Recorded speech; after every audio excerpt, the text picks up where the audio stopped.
가남이 늘 찾아주셔서 고마워요. 구독과 좋아요도 부탁드릴게요. 바람이 선선한 이 좋은 날, 여러분께 평양 땅에서 전해 내려오는 이야기 한 편을 들려드리고자 합니다. 편안히 앉으셔서 차 한 잔 곁에 두고 마음을 느긋하게 열고 들어주시기 바랍니다. 자, 그럼 이야기를 시작하겠습니다. 옛날 옛적 평양 땅 한복판에는 김진사라는 양반이 살고 있었습니다. 나이는 35, 한창 기운이 왕성한 나이였지요. 학식도 제법 있고 재산도 넉넉했습니다. 논밭이 이 마을 저 마을에 펼쳐져 있었고 기와집도 당당하니 근사했지요. 집안에는 하인도 여럿 있고 마을 사람들도 그를 존경했습니다. 겉으로 보기엔 정말이지 남부럽지 않은 삶이었습니다. 헌데 이 김진사에게는 한 가지 아무에게도 차마 말 못할 고민이 있었습니다. 바로 부부간의 잠자리, 그 궁합이 도무지 맞지 않았던 것이지요. 에휴, 일을 어찌한단 말인가? 밤이면 홀로 이불을 덮고 천장만 바라보며 한숨만 내쉬었습니다. 옆에는 부인 박 씨가 누워 있었지만 그 거리가 천리만 리처럼 느껴졌지요. 부인 박 씨는 양반집 교수 출신이었습니다. 얼굴도 단정하고 말씨도 곱고 예의범절도 바른 여인이었지요. 시집 와서도 살림을 꼼꼼히 챙기고 제사상도 훌륭하게 차렸습니다. 하지만 문제가 하나 있었으니 마음이 차가운 겨울 얼음장 같았던 것입니다. 특히 밤일에 관해서는 도통 관심이 없었지요. 서방님, 그런 일은 자식 낳는 것 말고는 필요 없는 것 아니겠습니까? 박 씨는 늘 이렇게 말했습니다. 김진사가 조심스럽게 다가서면 몸을 돌리고 손을 잡으려 하면 슬쩍 피했지요. 오늘은 몸이 좀 불편하옵니다. 머리가 아파서 일찍 쉬어야겠사옵니다. 너무 피곤하니 그냥 주무시지요. 매일 밤 이런 식이었습니다. 김진사는 할 수 없이 혼자 이불 한쪽 끝에 누워 뒤척이다가 잠들곤 했지요. 부부가 되어 한 이불을 덮고 사는데 어찌 이리 냉랭할 수 있단 말인가? 밤 공기는 차갑고 마음은 허전했습니다. 창밖으로는 달빛이 스며들었지만 그 빛마저 쓸쓸하게 느껴졌지요. 나무 토막과 사는 것이 이와 다를 게 뭐람? 김진사는 속으로 이런 생각을 하며 천장의 석가래만 하염없이 바라보았습니다. 한참 혈기왕성한 나이인데 이렇게 외롭게 지내니 정말이지 살맛이 나지 않았습니다. 그렇게 답답한 나날을 보내던 어느 봄날이었습니다. 김진사는 장터에 볼 일이 있어 나섰습니다. 평양 대동강 근처의 큰 장터였는데 사람들이 북적북적하고 온갖 물건이 오가는 곳이었지요. 쌀과 콩을 사고 옷감을 구경하고 그렇게 한 바퀴 돌던 중이었습니다. 장터 한쪽 구석진 곳에 낡은 멍석 위에 앉아있는 노파 하나가 눈에 들어왔습니다. 허름한 옷차림이었지만 눈빛이 이상하게 깊었습니다. 마치 사람의 속마음을 꿰뚫어 보는 것 같은 그런 눈빛이었지요. 그녀 앞에는 작은 보따리들이 펼쳐져 있었고 붉은 글씨로 쓴 부적 몇 장이 놓여 있었습니다. 사람들의 송금을 보고 점을 쳐주고 부적을 파는 무녀였던 것이지요. 김진사는 무심코 그 앞을 지나치려 하다가 발걸음이 멈춰졌습니다. 뭔가 이끌리는 느낌이었지요. 할멈, 무슨 부적을 파시오? 노파는 천천히 고개를 들어 김진사를 바라보았습니다. 그 눈빛이 꿰뚫는 듯 했지요. 허허, 양반 나으리께서 관심을 가지시다니. 나는 인연을 보는 무녀라오. 인연을 본다고요? 그렇지. 부부간의 궁합이 어긋난 자들에게 인연을 다시 잇는 부적을 전해주지. 그 말에 김진사의 가슴이 철렁 내려앉았습니다. 마치 자신의 속사정을 들킨 것 같았지요. 그럼 혹시 내 궁합도 볼 수 있겠소? 무녀는 김진사를 똑바로 바라보더니 잠시 눈을 감았습니다. 그리고는 낮게 마치 주문을 외우듯 은조렸지요. 허허허, 보이는구나. 보여 부부의 기운이 서로 엇갈렸구나. 음과 양이 조화를 이루지 못하고 있어. 낮에는 평화롭지만 밤에는 찬 기운이 감돌고 있구나. 김진사는 소름이 쫙 돋았습니다. 정확히 자신의 상황을 맞춘 것이지요. 맞습니다. 할멈, 정말 그렇소. 그럼 어찌해야 하오? 방법이 있겠소? 무녀는 천천히 눈을 뜨더니 한숨을 내쉬었습니다. 나도 젊었을 적엔 신령의 힘이 강했지. 하지만 이제는 나이가 들어 신이 나를 떠나가고 있구려. 다만 무녀는 보따리 속을 뒤적이더니 붉은 부적 하나를 꺼냈습니다. 다만 남은 부적이 하나 있네. 이것이 내게 남은 마지막 신령의 은총이지. 이걸 방 안기둥에 정성껏 붙이면 남녀의 기운이 조화를 이루게 될 게야.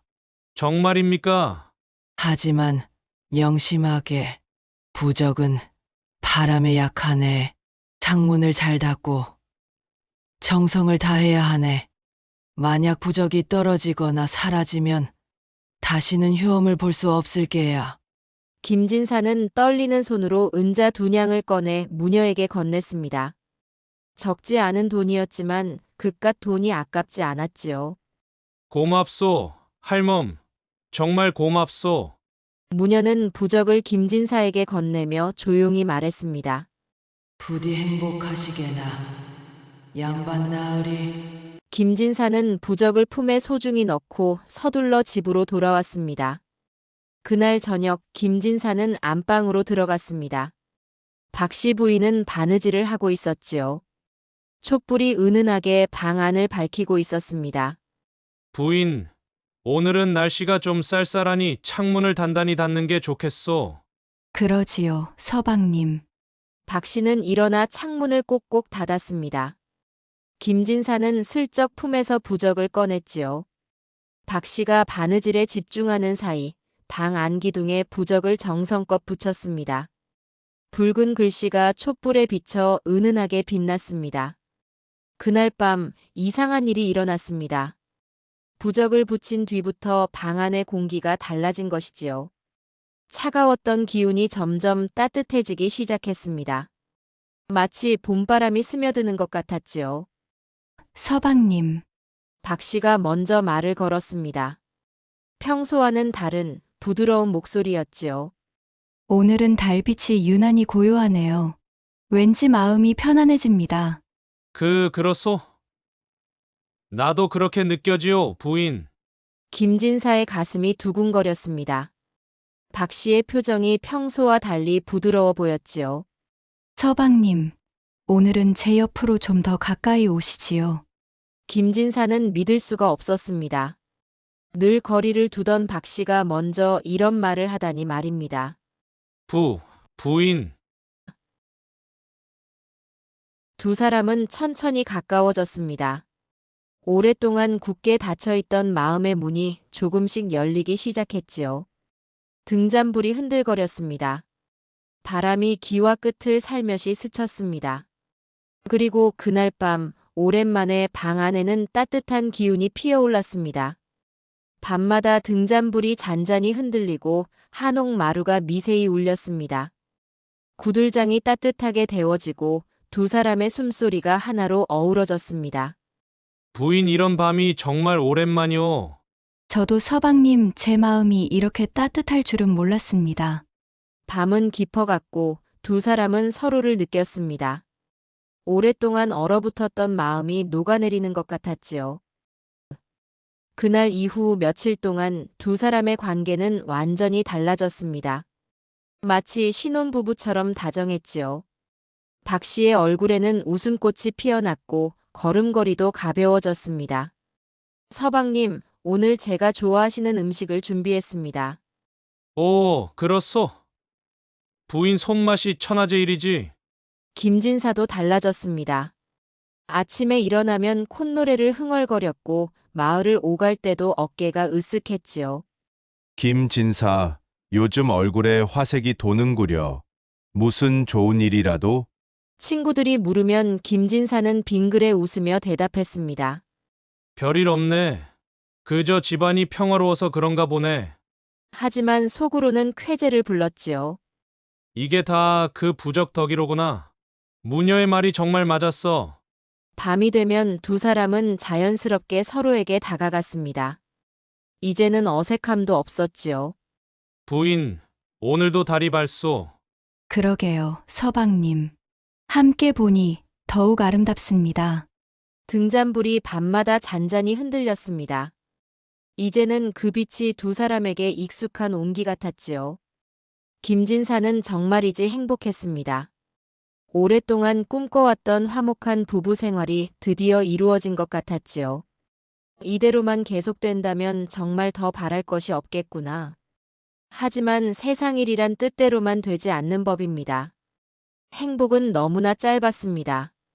사흘째 되던 밤이었습니다. 날씨가 갑자기 변덕을 부려 거센 바람이 몰아쳤지요. 서방님, 바람 소리가 심상치 않습니다. 그러게 말이오. 봄 날씨가 이리 변덕스러울 수가. 바로 그때였습니다. 쾅! 갑자기 창문이 벌컥 열리더니 거센 바람이 방 안으로 휘몰아쳤습니다. 아, 촛불이 꺼지고 종이와 이불이 펄럭였습니다. 그리고 그 순간 기둥에 붙어있던 부적이 휙 하고 바람에 날아가 버린 것이지요. 아니, 부적이. 김진사는 황급히 일어나 마당으로 뛰어나갔습니다. 하지만 이미 늦었지요. 붉은 부적은 바람을 타고 어둠 속으로 사라져 버렸습니다. 김진사는 사방을 뒤졌지만 캄캄한 밤에 부적을 찾을 수가 없었습니다. 이를 어쩐단 말인가? 김진사는 망연자실했습니다. 무녀가 했던 말이 떠올랐지요. 부적이 떨어지거나 사라지면 다시는 효험을 볼 수 없을 게야. 그날 밤 김진사는 잠을 이룰 수 없었습니다. 그리고 그 다음 날부터 박 씨는 다시 예전으로 돌아가기 시작했습니다. 서방님, 오늘은 좀 피곤하니 일찍 쉬어야겠습니다. 부인, 하지만 죄송하지만 오늘은 몸이 좀 불편합니다. 차가운 말투였습니다. 며칠 전에 따뜻했던 모습은 온데간데 없었지요. 김진사는 절망했습니다. 한번 따뜻함을 맛본 사람에게 다시 찾아온 냉기는 더욱 괴로운 법이었습니다. 또 그 말이오 부인.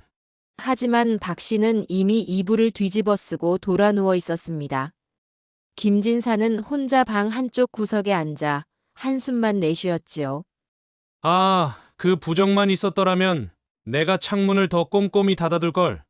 후회막급이었지만 이미 엎질러진 물이었습니다. 그 후로 며칠이 지났습니다. 김진사는 다시 장터를 찾아가 무녀를 찾았지만 그 노파는 어디에도 보이지 않았습니다. 혹시 부적 파는 할멈 못 보셨소? 무슨 할멈 말이오? 저번에 여기서 점을 보고 부적을 팔던. 글쎄, 그런 사람 본 적 없는데 아무도 그런 무녀를 본 적이 없다고 했습니다. 마치 헛개비를 본 것처럼 말이지요. 김진사는 점점 더 우울해졌습니다. 밤마다 홀로 뒤척이며 천장만 바라보는 날들이 계속되었지요. 그렇게 몇 주가 지났습니다. 어느 날 저녁 친구들이 김진사를 찾아왔습니다. 김진사, 요즘 얼굴이 왜 그리 어둡나? 나와서 술이나 한잔하세. 아니, 괜찮네. 무슨 소리? 친구끼리 술 한잔 못하겠나? 어서 나오게. 친구들의 성화에 못 이겨 김진사는 억지로 따라 나섰습니다. 친구들이 데려간 곳은 평양에서 유명한 기생집이었습니다. 화려한 등불이 켜져 있고 가야금 소리가 흘러나오는 곳이었지요. 자, 들어가세. 오늘은 내가 쏘는 거니 마음껏 즐기게. 허나 내가 이런 곳에. 괜찮네, 괜찮아. 가끔은 이래야 시름도 풀리는 법이지. 김진사는 마지못해 안으로 들어갔습니다. 방 안에는 기생들이 여럿 있었습니다. 고운 옷을 입고 화장을 곱게 한 젊은 여인들이었지요. 술상이 차려지고 노래가 흘렀습니다. 하지만 김진사는 마음이 내키지 않았지요. 그때 한 기생이 김진사 곁으로 다가왔습니다. 이름은 연화라 했습니다. 23쯤 되어 보이는 젊은 여인이었는데 맑은 눈동자와 고운 목소리를 가지고 있었지요. 다른 기생들처럼 요란하지 않고 차분하고 단아한 분위기였습니다. 나리, 술 한 잔 받으시지요. 연화가 정갈하게 술을 따라 건넸습니다. 김진사는 별 생각 없이 받아 마셨지요. 나리, 오늘 근심이 깊어 보이십니다. 응? 그렇게 보이나? 예, 눈빛이 편치 않으신 것 같습니다. 무슨 걱정거리라도 있으신지요? 연화의 목소리는 부드러웠습니다. 진심 어린 걱정이 담겨 있는 것 같았지요. 술이 몇 순배 돌고 분위기가 무르익자 김진사는 그만 입을 열고 말았습니다. 사실은 말이야 집사람과의 사이가 좀 냉랭해서 고민이 크네. 아이고, 그러셨군요. 부부간의 정이라는 것이 원래 일이 어려운 것인가 싶네. 마음은 있는데 통하질 않으니. 김진사는 취기가 오르자 평소 같으면 절대 하지 않았을 이야기를 털어놓았습니다.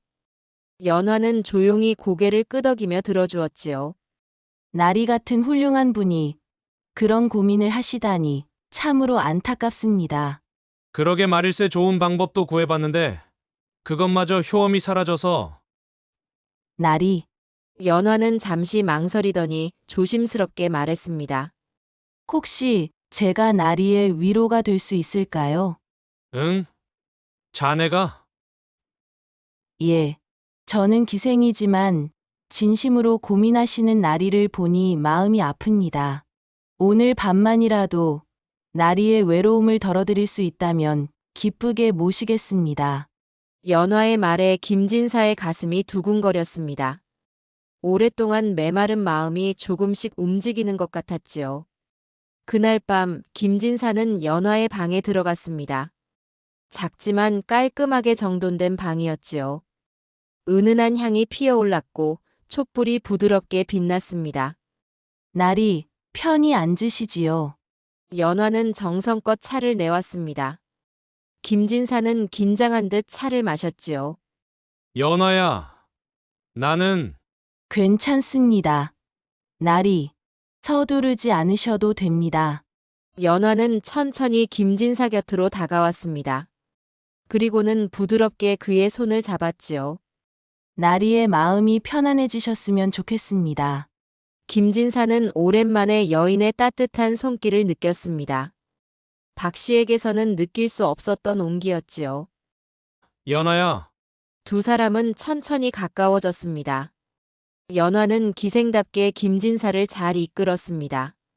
어색해하는 김진사를 배려하며 조심스럽게 다가갔지요.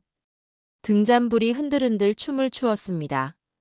그리고 이윽고 등잔불이 잔잔히 흔들리고 한옥마루가 미세히 울렸습니다. 처음에는 조심스럽고 느리던 움직임이 점점 빨라졌습니다. 이런 기쁨이 세상에 있었단 말인가? 나리, 저도 나리와 함께 있으니 행복합니다. 구들장이 따뜻하게 데워지고 두 사람의 숨소리가 하나로 어우러졌습니다. 밤은 깊어졌습니다. 김진사는 오랜만에 하늘이 열리는 듯한 황홀경을 느꼈지요. 그동안 억눌려 있던 모든 것이 한 번에 풀리는 것 같았습니다. 연화야. 너는 정말 하늘이 보낸 선녀 같구나.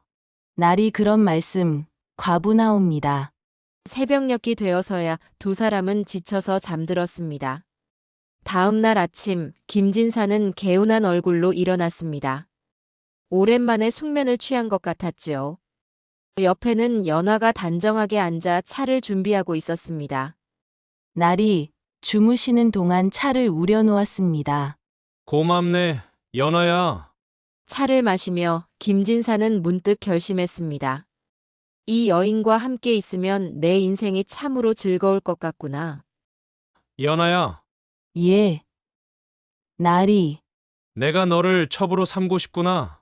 연화는 깜짝 놀라 김진사를 바라보았습니다. 나리 정말이십니까? 그렇네. 내 곁에 있으면 마음이 평온하네. 더 이상 이런 곳에서 지내지 말고 내 집으로 가자. 연화의 눈에 눈물이 글썽였습니다. 감사합니다. 나리 제가 평생 나리를 잘 모시겠습니다. 며칠 후 김진사는 큰 돈을 주고 연화를 기생집에서 빼냈습니다. 그리고는 작은 가마를 준비해 연화를 자신의 집으로 데려왔지요. 소식이 안채에 전해졌을 때 박씨 부인은 앉아 있다가 그대로 주저앉고 말았습니다. 서방님이 기생을 첩으로 드린다고? 하녀가 조심스럽게 대답했습니다. 예. 마님 지금 사랑채로 모시고 왔다 합니다. 박씨는 온몸에 힘이 빠졌습니다. 이럴 수가, 내가 천한 기생에게 서방을 빼앗기다니. 박씨는 비틀거리며 일어나 사랑채 쪽을 바라보았습니다. 그곳에서는 김진사가 연화를 데리고 들어가는 모습이 보였지요. 연화는 고운 옷을 입고 수줍게 웃고 있었습니다. 서방님, 이게 무슨 일입니까? 박씨가 떨리는 목소리로 물었습니다. 김진사는 담담하게 대답했습니다. 부인, 이 사람이 연화라고 하오. 앞으로 우리 집에서 함께 지낼 것이니 알아두시오. 서방님, 제가 무엇이 부족해서. 부족한 것은 아니지만 이미 결정한 일이오. 부인도 이해해 주시오. 박씨는 더 이상 말을 잇지 못했습니다. 눈물이 주르륵 흘러내렸지요. 알겠습니다, 서방님. 고개를 숙인 채 박씨는 돌아섰습니다. 연화는 사랑채의 방을 배정받았습니다. 김진사는 그날부터 안방에는 거의 발길을 끊고 사랑채로만 향했지요. 밤이 되면 사랑채에서는 등잔불이 잔잔히 흔들리고 한옥마루가 미세히 울렸습니다. 그 기척은 안채까지 은은하게 퍼졌습니다. 박씨는 홀로 안방에 앉아 그 소리를 들으며 눈물을 흘렸지요. 내가 무엇을 잘못했단 말인가, 내가 무엇이 부족해서 저런 천한 기생에게 서방을 빼앗긴단 말인가. 하지만 박씨도 속으로는 알고 있었습니다. 자신이 김진사에게 너무 냉랭하게 대했다는 것을, 남편의 마음을 헤아리지 못했다는 것을 말이지요. 그래도 이건 너무한 것 아닌가. 박씨는 이불을 뒤집어 쓰고 흐느꼈습니다. 한편 김진사의 집에는 석쇠라는 하인이 있었습니다. 어릴 적부터 이 집에서 자라 온갖 심부름을 하며 살아온 충직한 사내였지요. 나이는 30쯤 되었고 덩치가 크고 힘이 센 건장한 청년이었습니다. 하지만 마음만은 순박하고 착했지요. 석쇠는 늘 묵묵히 일했습니다. 무거운 짐을 나르고 밭을 갈고 장작을 패고 시키는 일이라면 무엇이든 열심히 했습니다. 하지만 그의 마음 한켠에는 비밀이 하나 있었습니다. 바로 박씨 마님을 몰래 흠모하고 있었던 것이지요. 마님은 참으로 고우시다. 말씨도 곱고 마음씨도 고우시고. 물론 감히 입 밖에 낼 수 있는 마음은 아니었습니다. 주인 마님을 사모한다는 것 자체가 목숨을 거는 일이었지요. 그래서 석쇠는 늘 멀리서만 박씨를 바라보았습니다.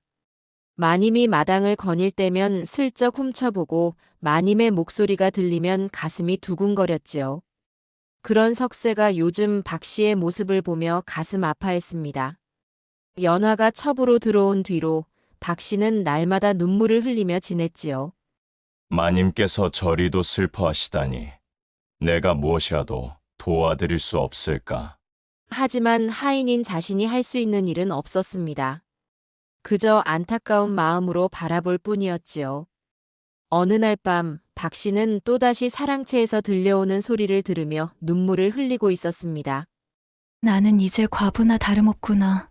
서방은 저 여인에게만 가고. 그때 문득 박씨의 머릿속에 한 가지 생각이 떠올랐습니다. 남편은 저 기생과 밤마다 즐기는데 나만 이렇게 외롭게 지내야 한단 말인가? 박씨는 자신도 놀랄 만큼 대담한 생각을 했습니다. 석쇠 그 사내는 젊고 건장하지 않은가? 평소 같으면 절대 하지 않았을 생각이었습니다. 하지만 지금 박씨는 외로움과 분노로 정신이 혼미했지요. 며칠 후 박씨는 석쇠를 불렀습니다. 석쇠야, 잠깐 이리 오너라. 예, 마님. 무슨 일이십니까? 오늘 밤 안채 뒷방으로 오너라. 시킬 일이 있다. 예. 밤에 말입니까? 그래, 밤에 아무에게도 말하지 말고 조용히 오너라. 석쇠는 어리둥절했지만 고개를 끄덕였습니다. 알겠습니다, 마님.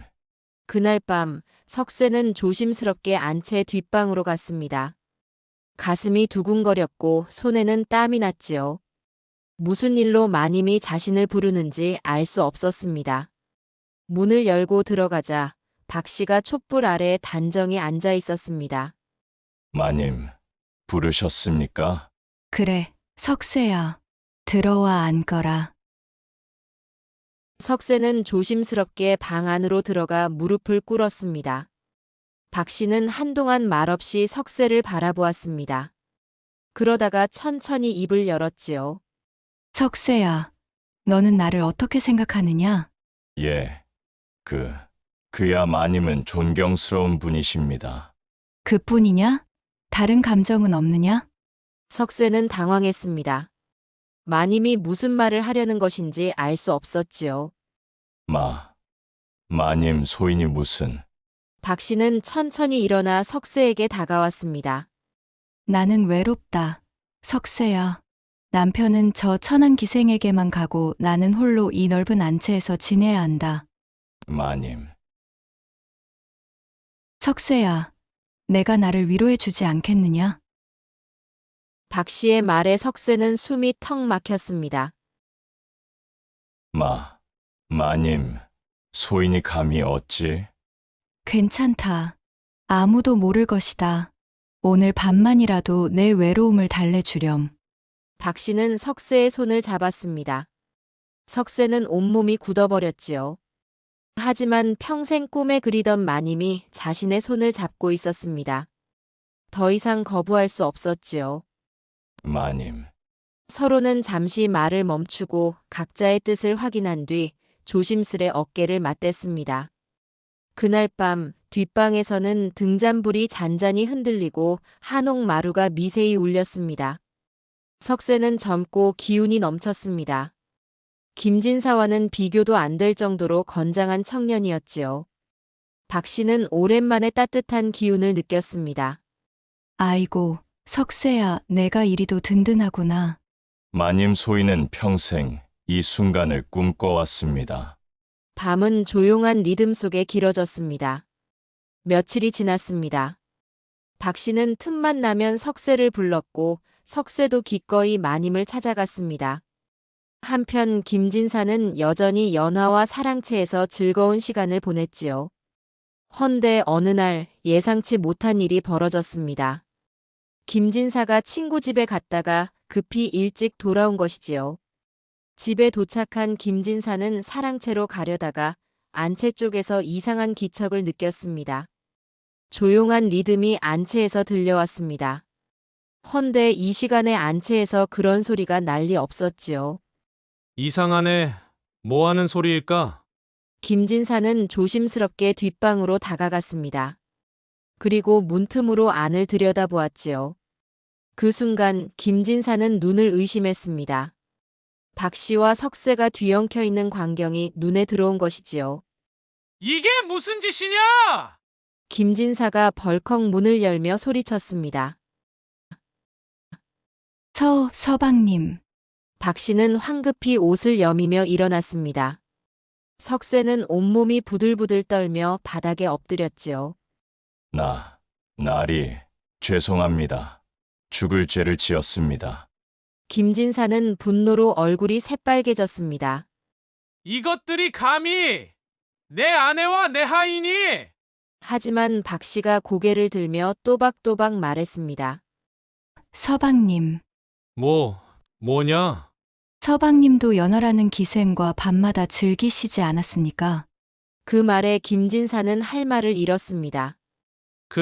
그건 서방님, 저 또한 외롭지 않길 바랐을 뿐입니다. 박 씨의 당당한 말에 김진사는 아무 말도 하지 못했습니다. 자신도 다른 여인과 지냈는데 부인을 탓할 자격이 없었던 것이지요. 김진사는 한동안 서 있다가 그냥 돌아서서 나가버렸습니다. 그날 밤 김진사는 사랑채에 혼자 앉아 있었습니다. 연화가 차를 가져왔지만 손도 대지 않았지요. 나리, 무슨 일이십니까? 아니다. 그냥 생각이 좀 복잡하구나. 김진사는 오늘 본 광경이 머릿속에서 떠나지 않았습니다. 동시에 자신의 행동도 돌아보게 되었지요. 내가 연하를 첩으로 들일 때 부인의 마음은 어땠을까? 부인도 나만큼이나 외롭고 괴로웠겠구나. 그동안 자신은 부인의 마음을 전혀 헤아리지 못했습니다.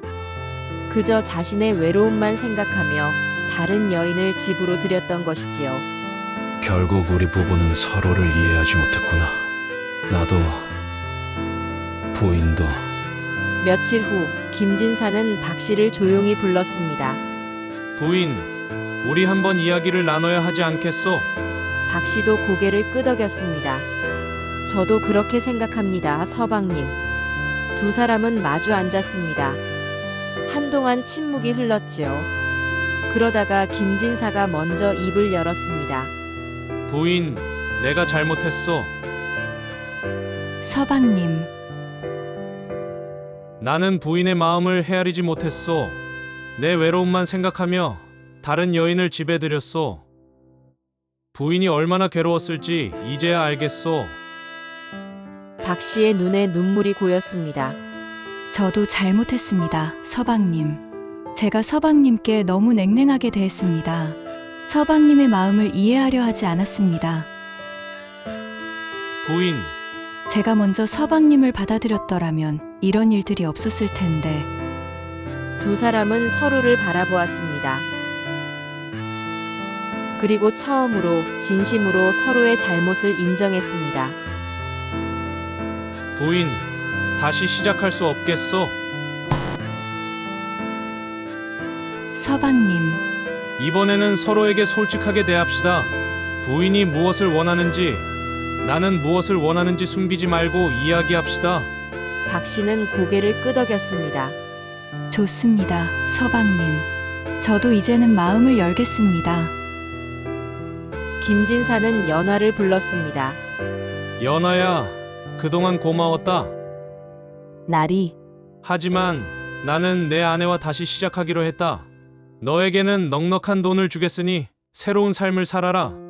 김진사는 연화에게 은자 100냥을 주었습니다. 연화는 눈물을 글썽이며 받았지요. 감사합니다. 나리의 행복을 빕니다. 박 씨도 석쇠를 불렀습니다. 석쇠야, 그동안 미안했다. 내가 외로워서 너를 이용했구나. 아닙니다, 마님. 너도 이제 자유롭게 살아라. 이 돈으로 장가를 들어 행복하게 살 거라. 박 씨는 석쇠에게도 넉넉한 돈을 주었습니다. 그렇게 연화와 석쇠는 각자의 길을 떠났습니다. 그날 밤 김진사와 박 씨는 오랜만에 함께 안방에 들었습니다. 부인, 나는 부인이 무엇을 원하는지 몰랐소. 이제부터는 묻겠소. 편하게 말해주시오. 저도 서방님을 즐겁게 해드리는 방법을 배우겠습니다. 두 사람은 서로를 이해하려 노력했습니다. 처음에는 어색했지만 점점 서로의 마음을 알아가게 되었지요. 부인, 이렇게 하면 어떻소? 서방님, 저는 이런 것이 좋습니다. 서로의 마음을 나누며 두 사람은 진정한 화합을 이루었습니다.